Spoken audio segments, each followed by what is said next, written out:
Hi, my name is Emily, and today I'm going to present on methane emissions in the cattle industry.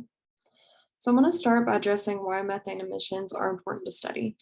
So greenhouse gases are a major contributor to global warming and climate change, and methane emissions in particular are normally targeted towards the agricultural industry.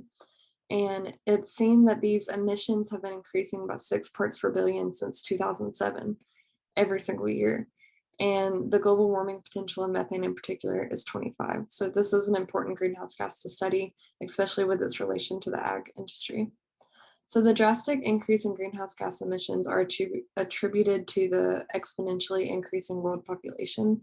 So the combination of the rapidly growing population and the pollution in the atmosphere with greenhouse gases is raising particular concerns with food scarcity. So it is important now as ever to study sustainable agricultural practices so that we can increase the availability of food while simultaneously limiting the negative impacts that we're having on the environment. So the cattle industry comes under scrutiny a lot today for their role in methane emissions.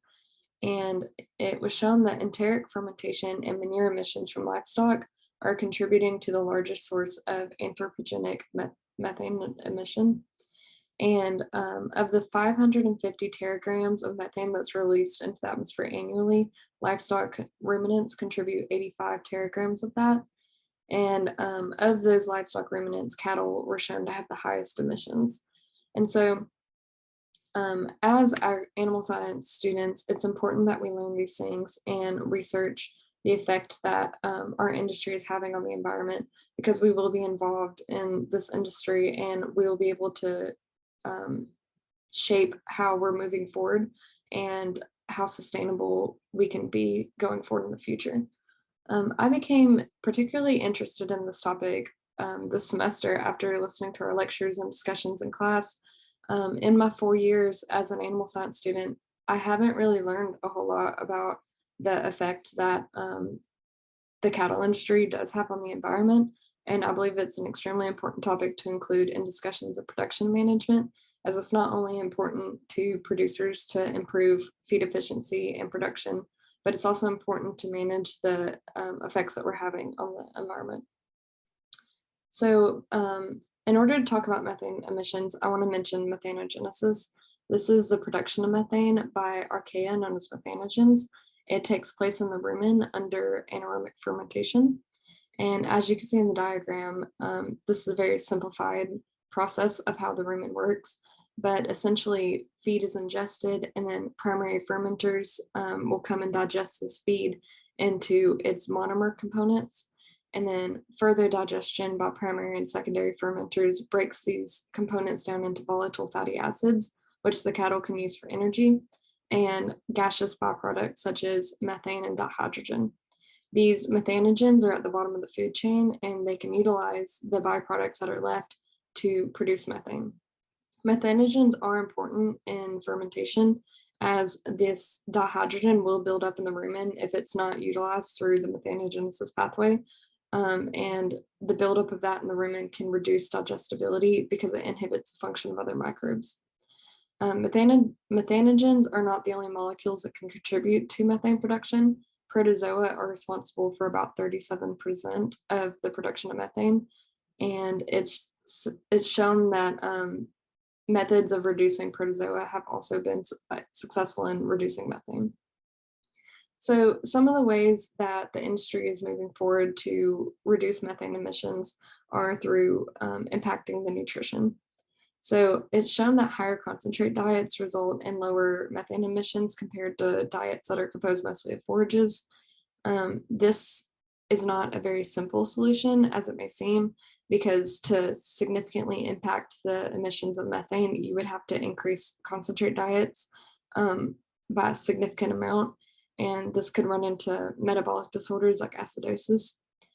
Also, forages with secondary components like tannins and saponins will result in lower methane production because these compounds are toxic to microbes, and by reducing the function of methanogens, you can limit their ability to produce methane. However, with this, it's kind of a catch-22 because you're also running into problems with digestion because you're not only limiting the methanogen process, you're also limiting other microbes. Non-dihydrogen producing fibrinolytic organisms, it's a mouthful, but this is just microbes in the rumen that digest fiber and they do not produce dihydrogen as a byproduct. This could be a potential solution in reducing methane because you wouldn't be impacting its digestibility, you would only be impacting the methanogenesis pathway. And then finally, for nutrition, I wanted to discuss that you could potentially shift the flow of dihydrogen from this methanogenesis pathway into a different one, such as the propionate pathway. And that can be done through shifting the fiber content from forage fibers to non-forage fibers, which would be things like soybean hulls and whole cottonseed. Another way to limit methanogens that are being, or methane emissions that are being studied is through feed supplements. One thing in particular are essential oils. Oregano oil was shown to reduce methane production by 87%, which seems very significant and could be great potential to reduce methane. However, because it's a phenolic compound, it's toxic to other microbes as well as methanogens, and that impacts digestibility. Garlic oil, while it has a lesser effect on reducing methane production, it doesn't impact fermentation because it's not toxic to other microbes as much, and it is shown to inhibit archaea greater than bacteria, so it could potentially target methanogens other than microbes that are important for fermentation. And then another thing are ionophores, which are already used in the industry a lot, and they will limit the function of protozoa and methanogens, but there's concerns about the long-term effects of this as they worry that the microbes will become resistant to them, and so their effects won't be as great. One of the more interesting things that I found was red seaweed. It directly targets the methanogenesis pathway, and so it doesn't impact the microbial population in general as much because it is targeting specific parts of that pathway. And unlike other anti-methanogenic supplements like the two mentioned above, it doesn't increase dihydrogen levels when it reduces the methanogens because it's potentially, they think it is rerouting the dihydrogen into a different pathway, so it's not building up in the rumen. And more interestingly, I found that there's a 14% reduction in dry matter intake with no significant impact on average daily gain.